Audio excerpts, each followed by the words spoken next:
সংখ্যা ধরে ধরে আমি প্রতিটা মাজার ভাঙার প্রতিবাদ করেছি। লাকুম দীনুকুম ওয়ালিয়া দীন। আমরা কেউ কারো মতের উপরে হস্তক্ষেপ করব না, করি না।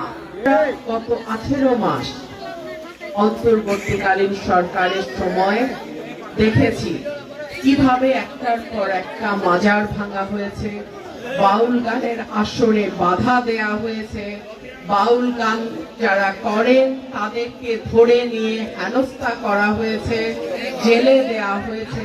আমরা এগুলো দেখেছি। আমি জানি না আর কোন রাজনীতিবিদ প্রতিবাদ করেছে কিনা, কিন্তু আমি বলতে পারি সংখ্যা ধরে ধরে আমি প্রতিটা মাজার ভাঙার প্রতিবাদ করেছি। ঈদের একদিন পরে সিলেটে এইরকম বাউল গানের আসর ভাঙচুর করা হয়েছে। আমি স্পষ্টভাবে বলতে চাই, আমি যতদিন সরাইল, আশুগঞ্জ এবং বিজয়নগরের এক অংশের দায়িত্বে থাকব, আমার এলাকায় ওয়াজ যেমন হবে, কীর্তন যেমন হবে, বাউল গানের আসরও হবে। এবং সেই আসরে আমি কতটুকু উপস্থিত থাকতে পারবো কি পারবো না জানি না, তবে আমার সমর্থন, আমার সহযোগিতা সব সময় থাকবে।